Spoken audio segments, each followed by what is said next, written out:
오늘 시간에는 진리와 사랑의 하모니라는 제목으로 하나님 말씀 증거하도록 하겠습니다. 오늘부터 토요 새벽 예배를 통해서 요한 2서 강해 설교의 말씀을 새롭게 시작을 하려고 합니다.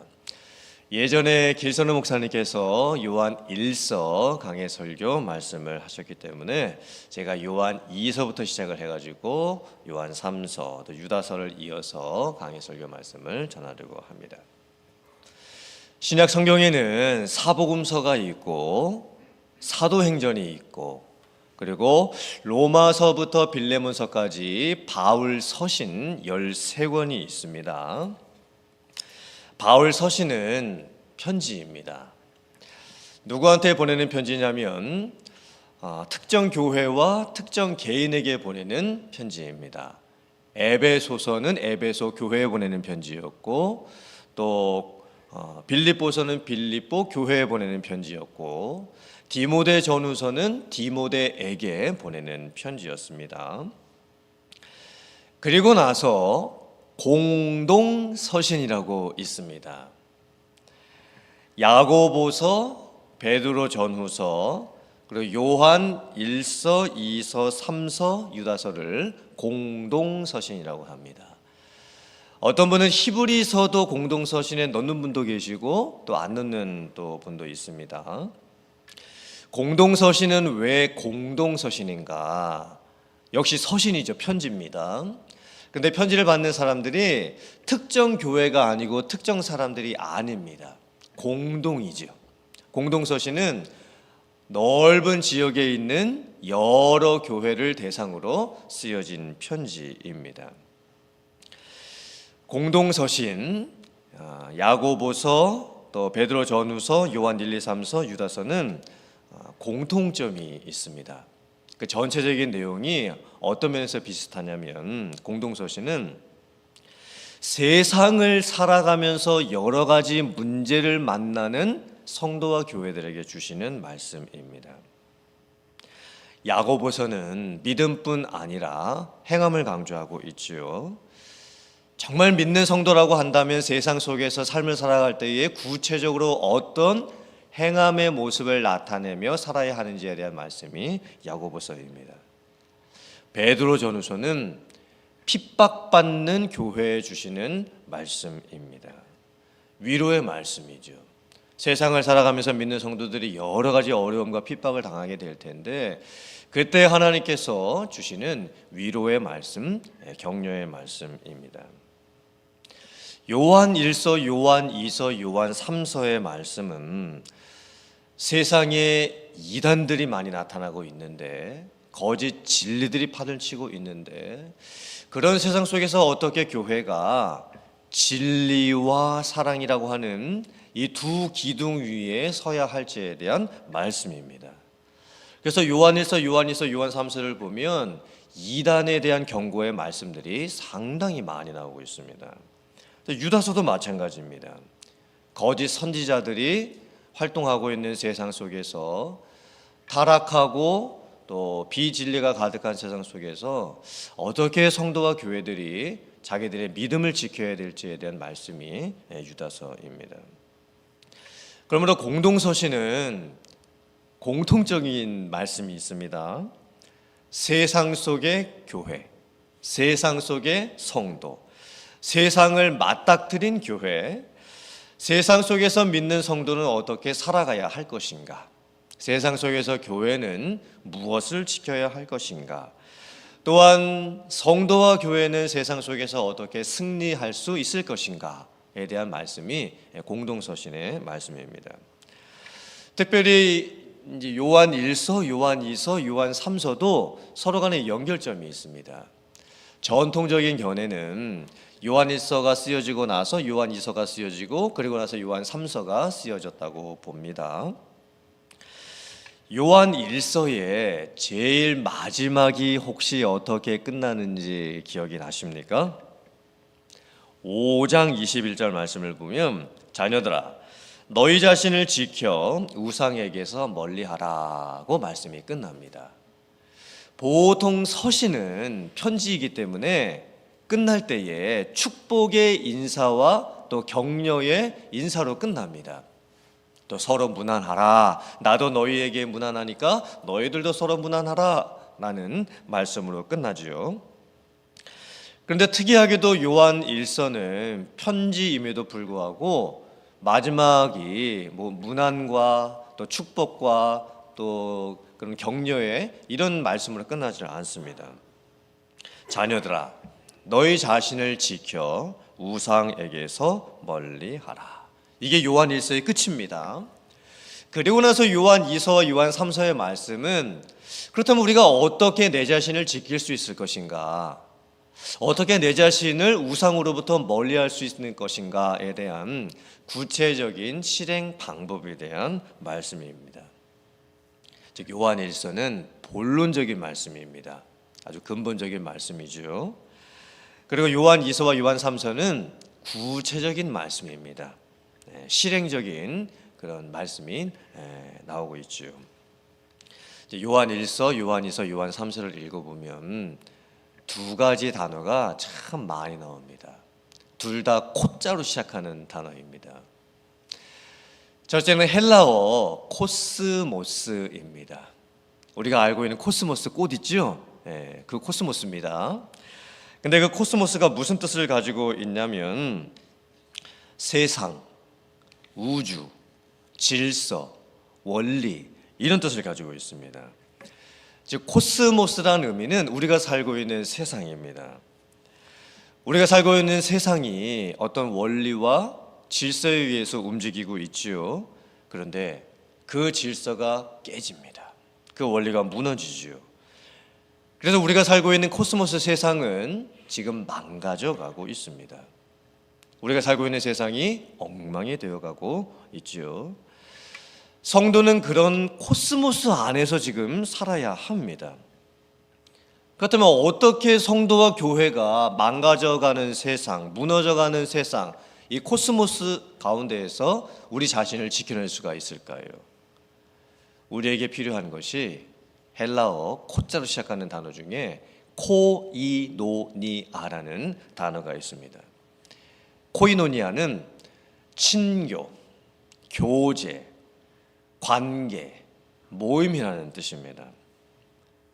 교회는 코이노니아를 할 수 있어야 됩니다. 믿는 성도가 함께 만나죠, 모입니다, 또 관계를 맺습니다, 또 교제를 나눕니다. 이 믿는 성도 안에서 이루어지는 연합, 이 코이노니아가 교회 안에 있을 수 있어야 됩니다. 그래서 코이노니아를 이룬 성도와 교회가 코스모스 세상 속에서 자기 자신의 믿음을 지켜내고 이 세상을 변화시켜 갈 수가 있는 겁니다. 그렇다면 교회 안에 믿는 성도들의 코이노니아를 어떻게 만들 수 있는가? 두 가지가 있어야 됩니다. 하나는 진리고 다른 하나는 사랑입니다. 그래서 요한 2서와 요한 3서를 읽어보면 진리와 사랑이라는 단어가 상당히 많이 나옵니다. 특별히 요한 2서에서는 진리가 많이 강조되고 있고 요한 3서에서는 사랑이 많이 강조가 되어 있습니다. 오늘 본문 말씀을 보아도 요한 2서 1장 처음부터 이 진리, 사랑 이 단어가 많이 지금 나오고 있습니다. 진리를 아는 모든 자, 진리로 말미암는다. 진리와 사랑 가운데서 우리와 함께 있으라. 앞으로 우리가 묵상해 보겠지만 요한 2서와 요한 3서에는 진리, 사랑 이 단어가 참으로 많이 나옵니다. 진리와 사랑을 통해서 우리는 교회를 지킬 수 있어야 됩니다. 진리와 사랑을 가지고 성도님들이 만나고 모이고 관계를 가지면서 교회 안에서 코이노니아, 정말 예수님이 우리에게 원하시는 그런 관계를 만들어갈 수 있어야 됩니다. 그런데 사실 진리와 사랑이라고 하는 것은 좀 반대되는 개념이기 때문에 진리와 사랑이 함께 있는 것이 어려운 것입니다. 진리와 사랑이 하모니를 이루는 게 힘든 일이죠. 왜냐하면 진리는 절대적인 겁니다. 유일한 것이고 타협이 불가능한 것입니다. 진리는 배워야 하는 것이고 또 힘써야 하는 것이고 지켜야 되는 겁니다. 진리는 법과 같지요. 진리는 규율이고 훈계이고 명령입니다. 만약에 진리를 따르지 않는 사람이 있으면 과감하게 지적을 해줘야 됩니다. 그리고 끝까지 말을 듣지 않는다. 그러면 벌을 주고 책망할 수 있어야 됩니다. 근데 사랑은 좀 다르지요. 사랑은 덮어주는 겁니다. 이해해주는 겁니다. 맞춰주는 겁니다. 우리 같이 하는 겁니다.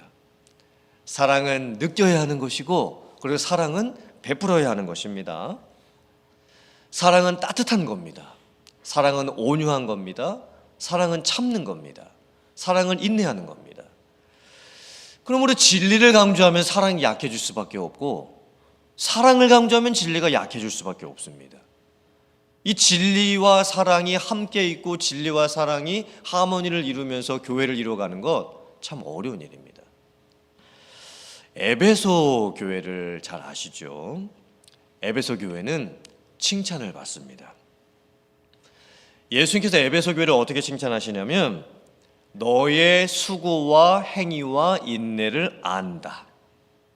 또한 사도라 하되 아닌 자들을 시험하여 거짓된 것을 드러내는 것과 나를 위해서 게으르지 아니한 것과 또 견딘 것을 내가 안다. 이렇게 말씀하시면서 예수님께서 에베소 교회를 칭찬해 주십니다. 에베소 교회는 진리가 강한 교회였습니다. 말씀이 있는 교회였죠. 말씀을 붙드는 교회였습니다. 성경 공부도 아마 많이 시켰던 것 같고 성도님들이 교리적인 내용도 많이 알고 계시고 체계적인 훈련도 많이 받았던 것 같습니다. 기도도 열심히 했습니다. 모든 것에 철저했습니다. 완벽했습니다. 빈틈이 없습니다. 논리적입니다. 그런데 그런 에베소 교회가 책망을 받습니다. 에베소 교회가 예수님으로부터 무슨 책망을 받았을까요? 너희의 처음 무엇을 버렸느니라? 사랑을 버렸느니라 라고 책망을 받습니다. 에베소 교회 성도님들이 처음의 사랑을 잃어버렸다는 의미가 무슨 뜻일까요? 에베소 교회가 진리가 강한 교회였습니다. 그리고 말씀을 강조하고 훈련을 강조하다가 보니까 이제 법적인 그런 모양새가 많지요. 근데 이제 교회 안에 이제 초신자들이나 예수님을 처음 믿는 사람들, 이제 새로운 성도들이 이제 에베소 교회를 오면 교회가 너무 엄격한 거예요. 교회에 어떠한 룰이 너무 강합니다. 그래서 초신자들이나 예수님을 처음 믿는 분들, 이제 또 에베소 교회를 처음 다니는 분들 같은 경우에는 교회에 오니까 이 벽이 너무 높습니다. 해야 될 것, 하지 말아야 될 것, 이게 너무나 강조가 많이 됩니다.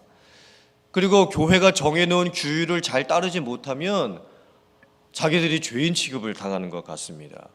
그래서 설 자리가 없는 거예요. 그래서 에베소 교회는 아무나 쉽게 올 수 있는 교회가 아니게 되어버립니다. 누구나 쉽게 와서 적응할 수 있는 교회가 아니었습니다. 그래서 예수님께서 에베소 교회를 책망하시게 됐던 거예요. 진리는 살아있지만 사랑이 부족하다. 제가 한국에서 사역을 했던 교회가 어쩌면 에베소 교회랑 좀 많이 비슷했던 것 같습니다. 담임 목사님이 얼마나 카리스마가 있으시고 또 무섭고 엄격하셨는지 모릅니다. 이제 장로님들이 이제 당회를 하시게 되면 담임 목사님만 말씀하신다고 합니다. 장로님 중에 이제 새롭게 이제 장로님이 되신 분들은요, 1년 동안 발언권도 주어지지가 않는다고 하셨습니다. 교육위원회 회의를 하잖아요. 그럼 이제 교육부 각 부서 장들이 다 모일 거 아닙니까? 뭐 안수 집사님들이 모이시고 또 뭐 집사님들 다 모이시는데, 그러면 교육위원회를 하면 이제 부교육자들도 같이 참석을 하는데 처음부터 끝까지 담임 목사님 혼자서만 다 말씀하십니다. 누구도 질문한 사람도 없고 뭐 이렇게 하자 저렇게 하자 그 계획을 하고 안건을 내는 사람도 없습니다. 주중 새벽 예배를 드리면 새벽 예배가 5시인데 담임 목사님이 새벽 3시 50분에 교회를 오십니다. 그러니 일반 성도님들도 새벽 4시 30분이면 웬만한 성도님들이 다 와서 앉아 계십니다. 새벽 예배 드릴 때 어떻게 앉아야 되냐면 장 의자가 저희 교회처럼 이렇게 두 의자로 이렇게 있지 않습니까? 그러면은 가장자리, 그다음에 가운데 가장자리에 일렬로 이렇게 열을 맞춰서 이렇게 앉아야 됩니다. 그리고 오는 순서대로 제일 앞에서부터 차례대로 앉아야 됩니다. 그러므로 새벽 예배를 딱 와보면 벌써 탁 티가 나는 겁니다. 아, 저분이 제일 일찍 오셨구나. 아, 저분이 제일 늦게 오셨구나. 문제는 부교육자들입니다. 부교육자들이 왔는데 제일 늦게 앉을 수가 없잖아요. 그래서 부교육자들이 항상 일찍 와야 되면 됐습니다. 그리고 이제 나중에는 이제 장로님들이나 권사님들 이제 부교육자랑 좀 친하신 분들이 어떻게 이제 양보를 해주시냐면 일부러 이제 어느 부목사님 앉으라고 그 자리를 비워놓습니다. 일부러 어느 전도사님이 거기 앉으시라고. 왜냐면 항상 와서 앉는 자리가 거의 정해져 있거든요. 근데 이제 목사님이 신대수 목사님이 오실 때가 됐는데 왜 안 오셨을까? 이 자리에 항상 앉으시는데, 그럼 그 자리를 띄워놓고 앉으시는 거예요. 그럼 제가 늦게 와도 그 앞자리에 가서 앉을 수가 있습니다. 저희 아내가 이제 첫째 딸 낳고 나서 3달을 친정에서 이제 산후조리하고 나서 다시 이제 집으로 돌아왔습니다. 그런데 그 3개월 된 아기를 데리고 이제 새벽 예배를 참석을 해야만 됐습니다. 쉬운 일이 아니었습니다. 그 아기를 이제 포대기에 싸가지고, 그 한국의 겨울이 좀 춥습니까? 그러면 그 포대기 싼 아기를 3개월밖에 된 아기를 저랑 와이프가 이제 챙겨가지고 새벽 예배를 오는 거예요. 평일 매일 새벽 예배를 그렇게 드려야만 됐습니다. 근데 아기가 또 울지 않습니까? 그럼 바깥에 나가가지고 로비에서, 그 추운 로비에서 아기를 또 달래고 또 재워야만 했습니다. 지금 생각해 보면 좀 너무 심했던 것 같습니다. 야, 무슨 그런 교회가 있을까? 그런 교회 여러분 다니실 수 있겠습니까? 진짜 다니기가 좀 어려웠던 교회였습니다. 그럼 우리 교회는 어떤 교회일까요? 우리 교회는 진리가 강한 교회인 것 같습니까? 사랑이 강한 교회인 것 같습니까? 제가 봤을 때 우리 교회는 사랑이 강한 교회인 것 같습니다. 교회 성도님들과 교회 전체적인 분위기가 온유하고 따뜻하고 또 부드럽고 또 유순하고, 그런 성도님들이 많이 계시죠. 또 성도님들이 잘 참고 또 인내하는 그런 모습들이 많이 있습니다. 어떻게든 사랑으로 품고 가려고 하는 모습이 많이 있죠. 그래서 우리 교회가 이제 올해면 이제 43년째가 되는 건데, 그래서 교회가 43년의 역사를 가지고 오는 동안에 큰 분란이나 큰 다툼, 큰 깨어짐 없이 교회를 잘 지켜올 수 있었던 겁니다. 근데 우리 교회가 사랑이 이제 많이 강조가 되는 교회다 보니까 뭐가 약할까요? 이 진리 쪽이 약할 수밖에 없습니다. 뭐 훈련받자 반응이 없고, 특자를 붙여가지고 뭐 해보자 반응이 없고, 뭐 도전하고 뭐 열심 내고 뭐 앞으로 전진 막 깃발 꽂고 나아가고, 이게 좀 약해가지고 좀 어려움이 좀 있는 것 같습니다.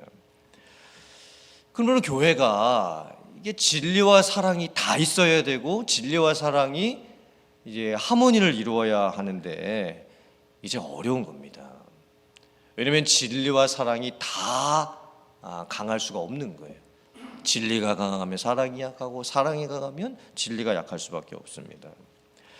그러므로 오늘 말씀을 통해서 먼저 우리는 내 자신을 좀 먼저 돌아볼 수 있어야 됩니다. 나는 어떨까?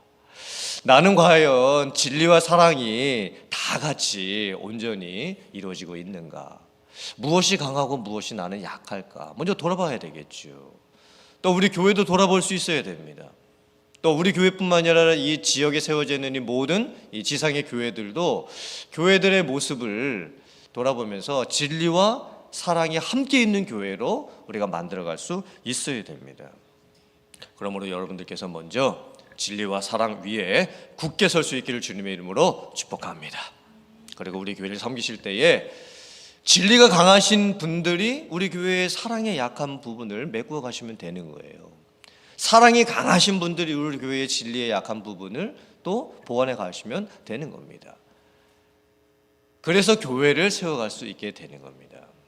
이런 교회를 만들어 가시고 또 섬겨갈 수 있는 여러분들 다 되실 수 있기를 주님의 이름으로 축원합니다. 아멘.